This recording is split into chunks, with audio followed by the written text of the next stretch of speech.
Let's just say a word of prayer. Father, we thank you for today. We thank you for your word. But we thank you as we're about to enter into this service, that your name be glorified in the name of our Lord Jesus. That you open the eyes of our heart and open the eyes of our understanding as we are going to say one or two things that will touch us in places that we need help in the name of our Lord Jesus. And by the time we are done with this service, we are going to see changes. We are going to see improvements. We are going to give glory to your name, knowing that only you is our help and our sustainer in the name of our Lord Jesus. All right, so today we'll be looking at... Are we projecting? Okay, thank you. I appreciate it. Okay. All right, so today we're discussing you and your mental health. I mean, we've always heard mental health, everybody. I mean, if you go on social media, Twitter space, everybody, I'm preserving my mental health too. My mental health is important to not let nobody stress me this year. Okay, so you can see how mental health is very important. And then, you know, if you look at it back then, before the evolution of social media, you see that what we focus more on were things about physical health. So someone has maybe hypertension, has stroke, has BP, has all those things. Of course, you need to go to the hospital, right? For that, because it's a physical symptom. Very physical. So someone is having an injury in the leg, now you have to go to the hospital. But then people will be like, when mental health challenges come, why should I go to the hospital? Why should I see a doctor? Why should I see a physician? Why should I speak to somebody? I think I can handle my thing by myself. But if you understand the concept, really, of what health is all about, you see that health has 3 dimensions to it, right? Number 1, we look at health in terms of what? Physical. Then number 2, we look at it what? Mental. And the third one is what? Social, right? So if you look at those 3 components, you see that it's important that as a human, you are not found wanting in any of those 3 things, right? So if you're found wanting in physical, of course, that means there's a problem. If you're found wanting in your mental health, there's also an issue. If you found a problem in your social life or your social health, there's also an issue. So it's important that there should be a balance, right, in all of these things so that a man can function to what? Full capacity. A man can function to what? Full capacity. So your mental health is very important. And I'm looking at a few things shortly. Now, sometimes I'm sure that all of us, one way or the other, right, we've been overwhelmed. Me, I've been overwhelmed before. I've been overwhelmed. You know, sometimes you just work like this and you have burnout, and then you're just tired. In fact, sometimes I nearly give up on medicine. I remember back then in medical school, when I was in 400 level, and then I wanted to write a very beautiful letter to my parents that I'm not doing again. That time there was no ChatGPT. I sat down, I wrote like 1 full page. I said, this medicine is not for me. Because when I got into medical school, you know that when we started secondary school, and we were so high flyers. They try small, they try score like 60%, 70%. And I entered medical school. The first exam, which we call in-course, I just failed it. I said, no, this is not for me again. This medicine, I'm not reading again. And then I remember I came back home, I was writing the letter, and God just touched me. I said, just continue, just persevere. And I remember that period of like 2 to 3 months, I was just sad. I was not happy. My mental health was just messed up at that point in time. So you can see that sometimes when you look at mental health issues, sometimes you can identify what certain triggers, right? To either, certain things come into your life, and you now know how and well you can preserve it. So I said, have you been overwhelmed to the point where you felt that prayer felt hard, or you felt that life just looked meaningless? Right? And then you're not alone. Even Elijah, the mighty prophet in the Bible, if you look at it, he said, Lord, what? Take my life. What does it mean to take my life?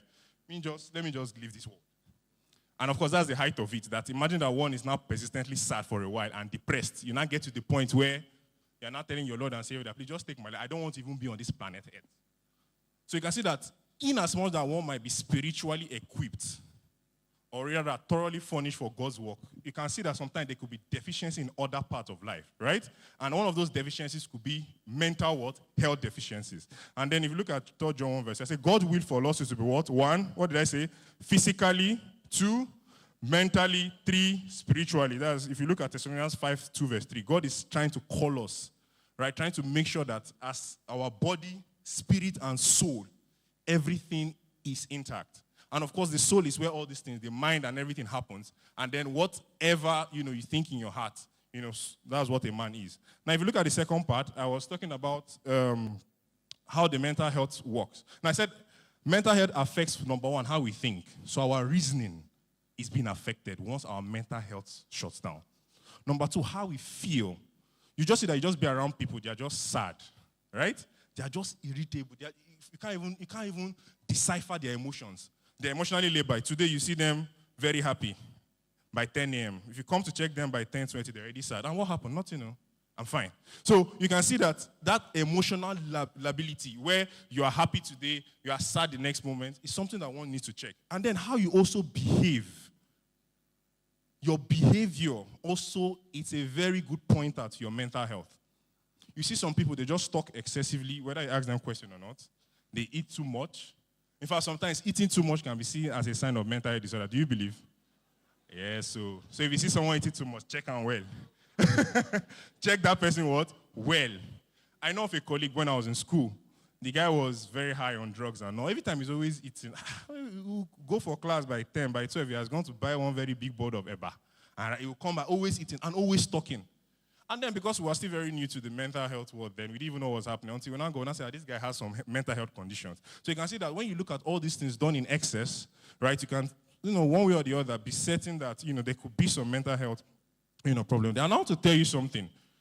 Mental health is not about the destination. Actually, it's the journey towards it. All right. So, for example, I remember if I enter my friend's car, the way he drives always scare me. So that journey, even though I'm moving from here to Ebuka, I'm already afraid because it will mess up my mental health. But then there's people that when they drive calmly, slowly, following rules and protocols. So if you look at mental health in terms of destination, no, you're looking at it as a journey, right? And it's about how you drive and not necessarily what you're going through. So how are you driving? How are you navigating through life, circumspectly? Now, what is really mental health itself? What is mental health? Now, first, mental health is a state of well-being in which an individual, right, realizes their potential and can cope with normal life stressors. Number one is for you to realize what? Your potential. 1. 2, can you be able to cope with what? Life stressors. That's number 2. And then number 3, can you work productively, not just to work aimlessly? Remember the word is what? Work what? Productively. Okay? And then next one is contribute to the what? To their community. So if you see anybody that is not contributing to the community, maybe they have some mental health issues. So you must be able, right, at the end of it all, because for a man to contribute very, very, very good to the community, all these things must be there. First of all, you must be able to realize your potential. Right? Secondly, you must be able to cope with what? Normal life stressors. You cannot run away from stress. You cannot run away from stress. Even though you're a Nepo baby, you cannot run away from it. Stress will still come one way or the other. So how do you cope, right, when those stress issues come? And then how can you work productively regardless, of the stress? And then at the end of the day, the idea is, right, how can we contribute what? To the community. Very, very important. Now, I said something, certain misconception, okay, even in the church. Some people say that when you have mental health struggles, it means that you lack faith. It's not really true, right? So, in as much that, of course, faith is very important. Sometimes you can have faith and believe in God totally, and then that's a part of your spiritual life, which is very solid. But then remember I said that a man has different tenets in their life. And then your spiritual life can be solid, and then your mental health is a struggle, right? So we looked at Elijah, and then we mentioned that. So you can see that if you see people that come for counseling, most times, you see a good number of Christians actually coming for counseling, trying to see how they can navigate through life with certain, mental health challenges. Now, so let's look at statistics a bit. Let's see how this thing is really affecting us. So for WHO, they said over 970 million people globally suffer from mental health disorder. That's a lot. A lot of people would have had one or the other. And then the most common of all this mental health disorder is what? Depression. Depression is the leading cause of disability worldwide. And then suicide, which is as a resultant effect most times from depression, is the what? 4th leading cause of death, right? And it's common among 15 to 29 years old. You can see how young, people are engaging in this. And in Nigeria, you can see 20 to 30% of Nigeria experiences mental health challenges at some point. Yet, people don't like to come to seek help. I can tell you easily that people can seek help when they have diabetes. People can seek help when they have other physical health problems. But you see mental health challenges, they will die there. They will what? They will just stay there and say they are not coming. And then the beauty is even among, if you look at, if you want to disaggregate the data itself and look at men and women, you see that to an extent, women even tend to seek mental health advice compared to what? Men. Men, we always feel we are strong. Say nothing do us. And a small thing now, we'll navigate through this thing. Small thing, 1 month don't pass, 2 months, 3 months, 4 months, you are still in that same hole. Right? So another reason is, why do you think, apart from that, why do you think people might just decide that, oh, they don't want to seek mental health? But first of all, the stigma. I mean, anybody that is seeking mental health problem, there's already a stigma to it. Some people feel that there's a stigma to it. I mean, am I crazy? Am I mad? When they say mental, the first thing that comes to their head is, am I mad? Am I crazy? Why should I seek mental health advice? Even me that is speaking to you, I've sought mental health advice before. So it's not out of place. Really, that sometimes you can be overwhelmed with certain situations and then you need to seek certain help, especially what? Professional help. So it's not out of place. Now, if you look at the causes, majorly, what are the things that can cause, mental health struggles? First off, as a doctor, we have certain chemicals in the body or certain substances that are in the body that have been produced that can help the brain to feel happy, feel gyrated, feel cool, feel calm, right? And one of those substances, we call serotonin, different types, dopamine, all those substances. Now, once they are enough in certain concentrations in the brain, right, you can make you feel happy. And that's why if you look at the concept, really, of the medications that are being made for these conditions, for example, depression, those medications, what they just do simply is just to increase the amount of happy chemicals in the body. That is the truth. The happy hormones in the body. That's what they do majorly.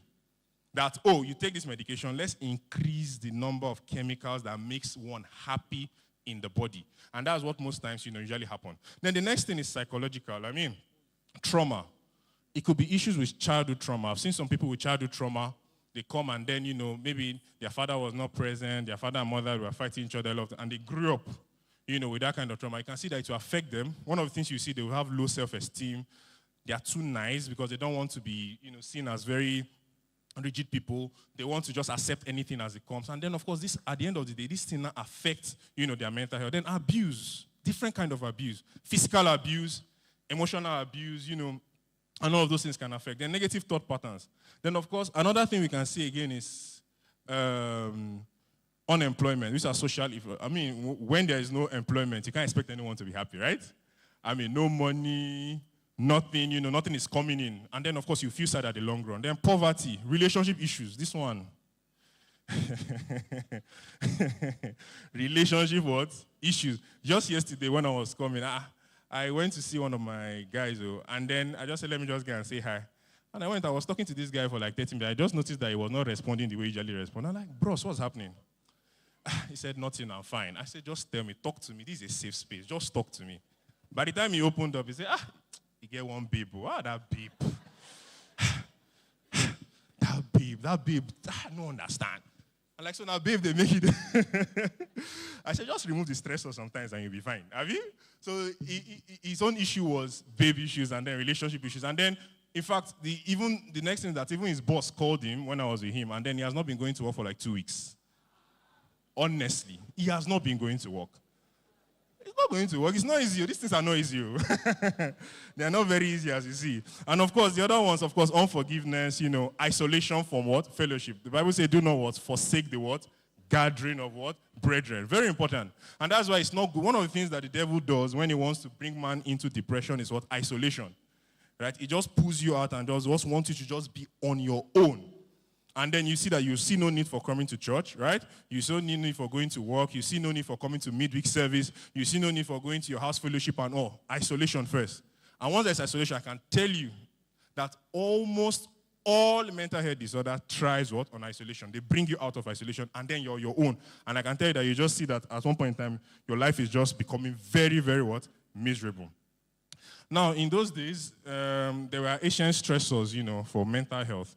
Sometimes illness, people searching for food, and all. But these days, loneliness is one of those things. Inequality, social media. I'm going to talk about social media. How social media has impacted us in this generation.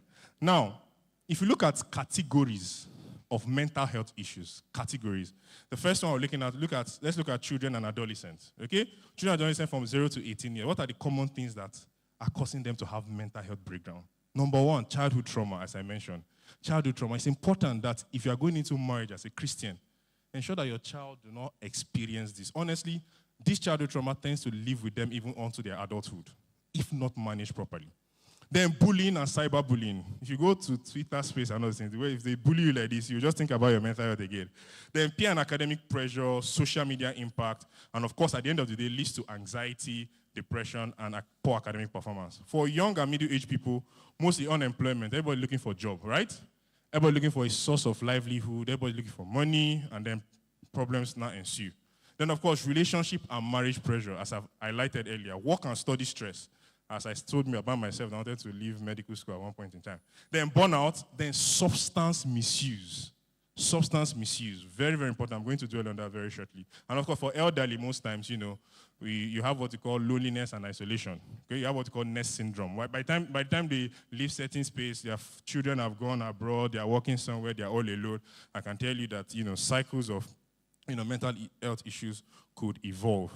Now, I can tell you that in this country, right, one of the prevalence we have is that more than 30% of Nigerians experience mental health conditions, and only less than 20% access care because they feel it's not a physical issue. Some people just feel like if I go there now, they will say I'm mad, right? And then if you now look at it, in this country that we have over 200 million population, we don't even have more than 500 psychiatrists in this whole country. So that's a mental health specialist. So you can see if there's even limited workforce to even help, to even combat this situation. And of course, cultural stigma, as I mentioned. If you go to seek mental health problem or you tell some very highly spiritual people, they may say, it's witchcraft to his causes. In as much I understand that there's a spiritual dimension to this. But as Dr. Deboya said, he said, first check first, Abi, and confirm that the physical or the mental health issue is now ruled out. We'll now look at, okay, there are other spiritual angles to this thing, and then we can now tackle it, from that end. Then, of course, economic stress, youth impact, loneliness, and call to action. So one of the mental health disorders I'll be discussing is depression. So now there is difference between being depressed and being sad. I mean, if I did not catch up with my flight, for example, and I missed that flight, it's just normal for me to be sad, right? I mean, I'll need to pay extra money. I might need to pay an extra 100 and something thousand, then I'm sad. So you not say, someone just calling the phone. Everybody's just using depression anyhow. Hello, you didn't miss that flight? I'm depressed. I'm depressed. No, you can rather say I'm sad, at the moment. Because depression has certain criteria and certain symptoms. Now, first of all, you see it persistently occurring at least for like 2 weeks. You see lack of energy. The person was energetic, happy before, boisterous, but then it's no longer there. The person likes to eat. The person is no longer eating again. There were certain pleasurable activities. Probably the person likes swimming, likes playing football, likes jumping, likes doing all those things. All of a sudden, it's just, you say, let's go and play football. I'm no longer interested. And what happened? I have something to do. 1 day, 2 days, 3 days, 4 days. So energy level drops. Your sleep pattern is affected, right? And then even those pleasurable activities, which in medicine we call anhedonia, where you are interested in certain set of activities, you are no longer interested in them. You now see that. That's what you now say, this person likely now has a depression. And then when it comes to depression, there's another part to it. There's what we call the manic episode. Some people may be depressed, meaning that for like 1 month, they could just be sad. Persistently sad, no energy, their mood is low, everything is poor. And then the next month, they are very happy. They will start playing. In fact, even though before they were playing football once a week, they will start playing football 5 times in a week. I asked that one, what is happening? They don't usually eat before for the past month, and they started eating several times.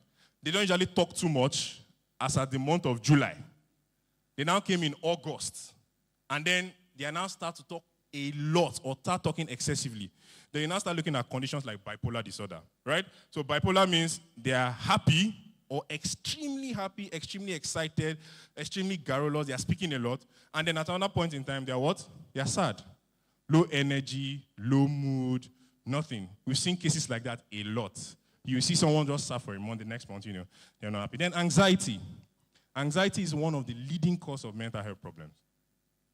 And when I say anxiety, you see some people, you meet them, and one of the things you see consistently is that they will start telling that they just have this feeling of impending doom, meaning that all of a sudden, their heart starts racing. It starts beating fast. They start having headache. They start sweating. They lose concentration at that point in time. And this happens regularly. Like it happens today, next day it happens.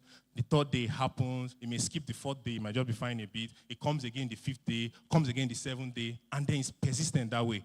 They are just constantly worried.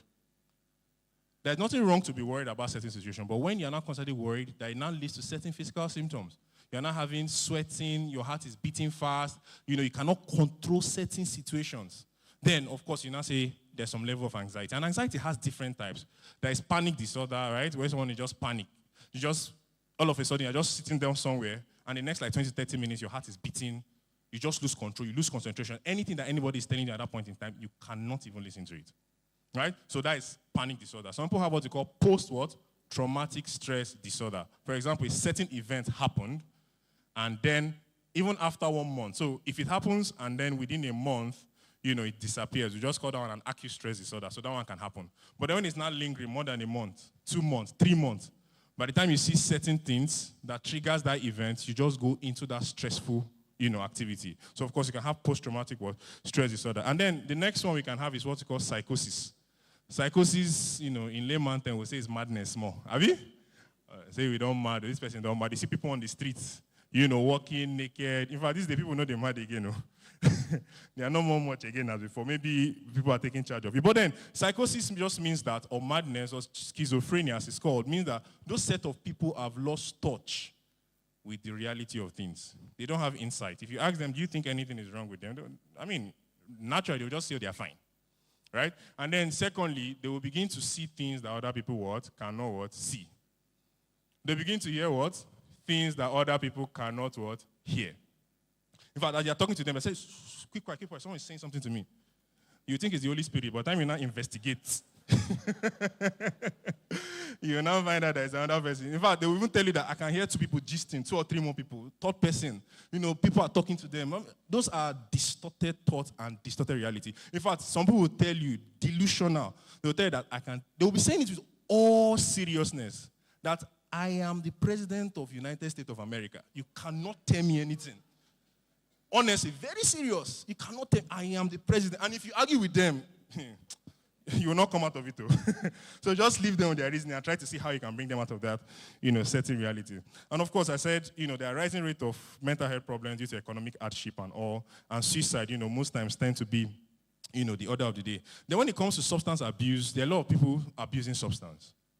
Right? Young people. In fact, if you go to the north, one of the leading cause, of substance abuse is tramadol. Just tramadol. Tramadol that we use normally for, pain issues, people that have some certain kind of pain.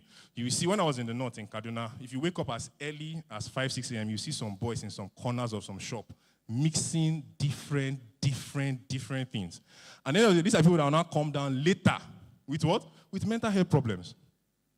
And of course, there are a lot of problems with the youth now these days where peer pressure. Where I work, anytime anybody comes in, I try to check out how they use substance. And I can tell you, I'm not even exaggerating, out of 10 people, 7 people are already using substance. Youths. Either they're using weed somewhere, or they're using tramadol somewhere, or they're using some certain marijuana, cannabis, all those different things. And then sometimes it's pressure. People are, go take this and just try them now. Nothing will happen. You go feel very happy. You go feel gyrated. Your body go calm. All right? So if you take it now, by the time you not take it for a long time, you will now see that the chronic effect or the long-term effect of these things will now start affecting your mental health. We had a medical student then in school that had to drop out because he was heavy on drugs. At the end of the day, he could not perform well in school. In fact, a lot of things just became very distorted. He was always even though he stops today, tomorrow, just know he will continue, and like that. So, substance, and I always tell you, the best way is just to avoid it. There's no even 2 ways about it. Once you start, your body begins to crave for more.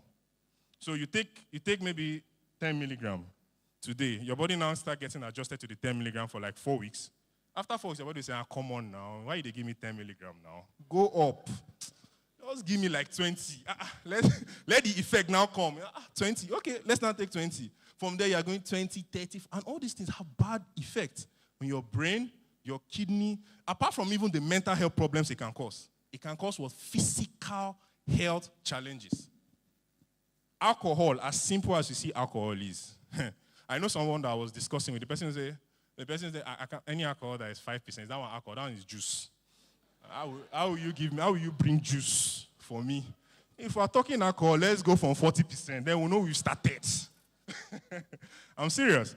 So they take. And I know someone, one of my friend colleague that even just had liver problems. Very young guy, barely 27 years old. And then he has always been drinking because it's the 40% is always taking. Spirit, vodka, big ones, every time. And then, of course, he now came down with liver issues and all. So you have to be very careful. In fact, don't even start. And then if you started, you need help. And that's why we are here. And the church is also here to also support that. Now, what are the recent habits? Number one, people that use social media a lot. I was talking to Dr. Debayo today, and we were saying things like, when you go to social media, one of the things that comes to your head is comparison. You begin to compare. This person bought a car of 7.4 billion. What am I doing with my brain? Even car of 700,000, I cannot even buy. And then you now begin to compare. And the Bible says those that compare themselves with themselves are not what? They are not wise. Right? So you have to understand that there is no need for comparison. Everybody at a certain stage in life. Don't pressure yourself. Honestly, don't pressure yourself. It's the truth. There is no need. Why should you pressure yourself? I mean, everybody, do you even know what they're doing? Are you certain that the money is legit? Let's even assume the money is even legit. But then you're at your own stage, you're following your own process, your own career, so why should you stress yourself? So you see a lot of youths. I met one youth recently, and then I was interacting with her, and then you were like, she's sad, why are you sad? And then by the time I probed further, I found out that her friend just bought a Lexus car. And then she's now sad because she's using Legacy Benz. And then a friend is using, Mercedes-Benz. So there's a problem. So, and again, people have this fear of missing out. People feel that by the time my friend gets to 24, my friend has bought a car. I must buy that car around that 24. If I buy it around 30, I have come late to the party. You arrive when you what? Arrived.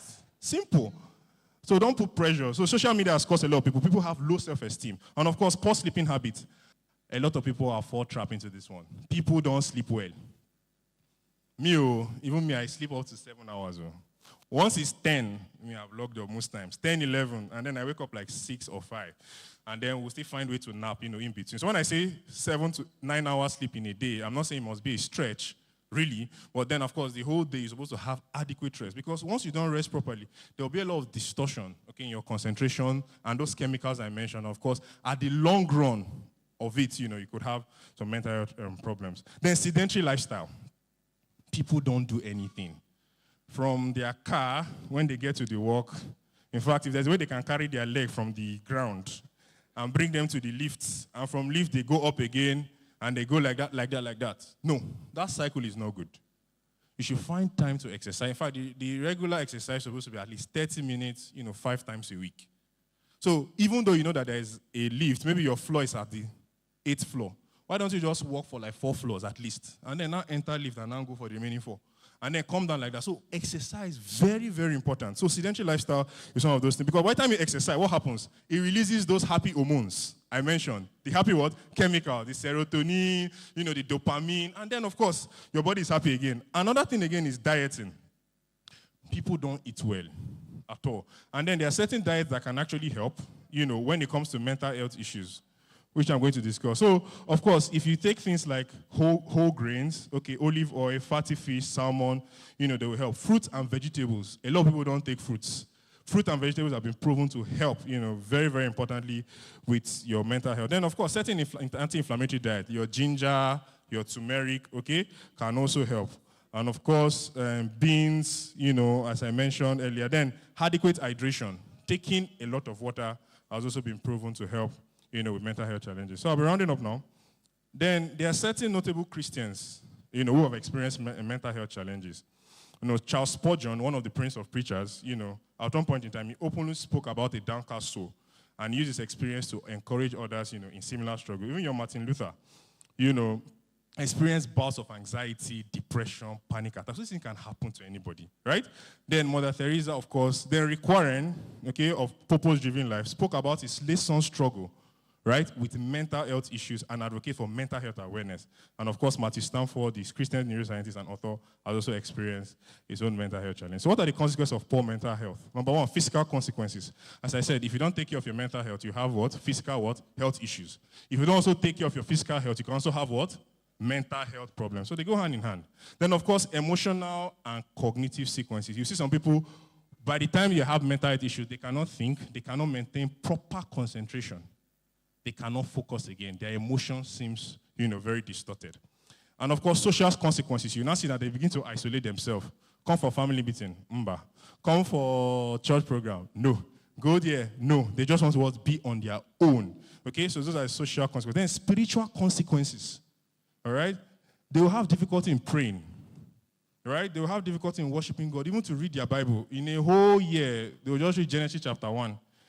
And then next year, they will not resume again, 1 again, like that. Maybe 2 for next year, then next 3 years, like that. So you can see that if your mental health is not well preserved, there could be issues, spiritual consequences. Right. Then, so how can we help? Or what are the ways, we can help? I've mentioned one of the things, which is healthy lifestyle or healthy living. Very important. Then secondly, faith-based and social support system. In fact, there was a research that was done that showed that active faith involvement linked to 25% lower depression rate. So you can see that the church plays a very, very important role in mental health issues. So it's important that when we are calling for fellowship and all that, by the time you are mingling with people, talking to people, discussing 1 or 2 things with people that you're comfortable with in the church, actively participating in church activities, you will see that, issues with depression rate can reduce. Then, of course, education, professional help, and work-life balance. So if you know that you are struggling with any of these mental health challenges, it's important that you seek help early. And I emphasize on early. Don't wait till it becomes bad, because the longer it stays, the difficult, right? It becomes for one to pull you out of that hole, right? So once you just notice there are certain signs and symptoms, it's important that, you seek, guidance. And seeking professional care involves speaking to a talking therapist, right? Or speaking to the mental health specialist, or speaking to a doctor, or speaking to counselors. These are people that can help, for you to navigate, through life. And I said here that 30% of adults face significant stress-related challenges, and early intervention reduces this risk by 40%. So if there's an early intervention, of these challenges, the risk is reduced by what?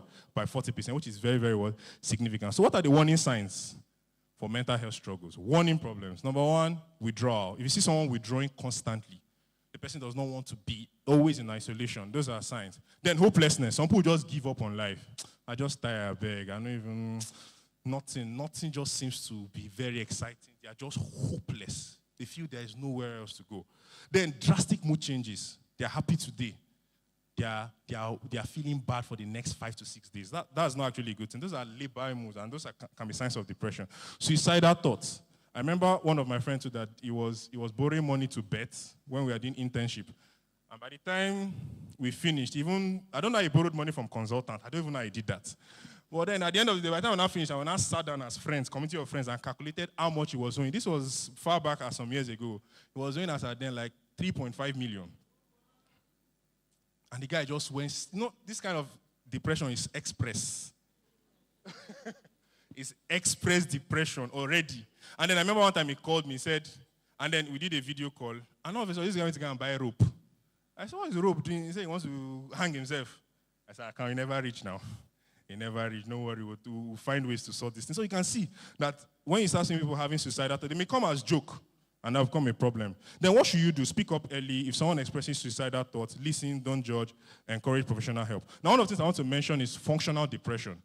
Some people can be very, very active at work. They are doing all the necessary things. So if you see them at work, they are smiling. How are you? I'm fine. All their duties, they are doing it properly. But some of them are functionally depressed. So functional means that they can perform certain functions properly. So you might not be able to perceive the sense of sadness from them. It's very covert, right? It's not even very obvious. Until you begin to dig for it. By the time they leave the workspace and enter their car, they will start crying. They now come back to work, everybody's happy and all those things. So it's always important, even as workspace, and those are the things we try to advocate for. Went to one company like that, and then we had to do a questionnaire and then ask. We found out that even those people that felt that were boisterous, active, they were the ones dying from very, very, very, very silent depression. So it's not by the facade of these things, so that you see people happy and smiling. This person is always a happy person. How you tell me he killed himself? Now, someone that was smiling yesterday. It's not always like that. Some people can create this, sense of, happiness, and then you think. So it's always important, that you yourself, you should know yourself better. And don't try to prove a point to other people that you're happy. If you're not happy, know that you're not happy and seek help.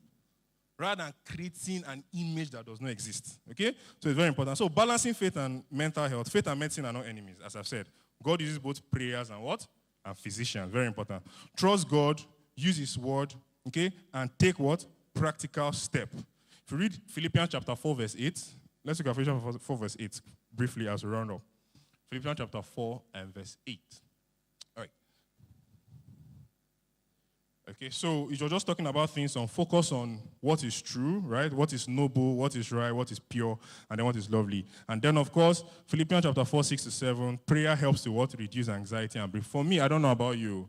Me, when I'm anxious about certain things, I pray. And I can tell you for free that it always, not sometimes, it what? Always help me when I'm anxious.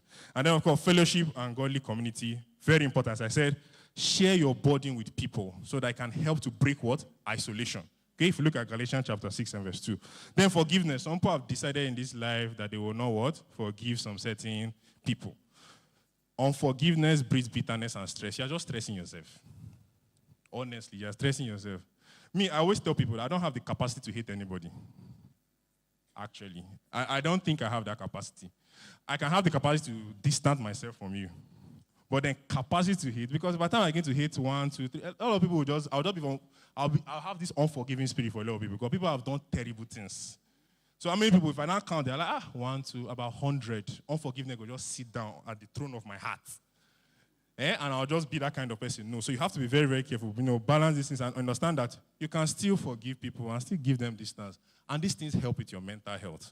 So you don't just be there and dwell on certain things, that will not really help you, at the long run. So I said that just to conclude, that first of all, God is very much interested in your mind. One, he's very interested in your body, right? And he's also interested in your spirit. Okay, so I encourage everyone, don't have any stigma, around mental health. And of course, you can always reach out to the church for counseling, reach out to the first aid department, you can reach out to doctors in the department, we can always help, nurses, psychologists, and then we can always provide, that for you. And then for closing scriptures, Isaiah chapter 26, verse 3, you will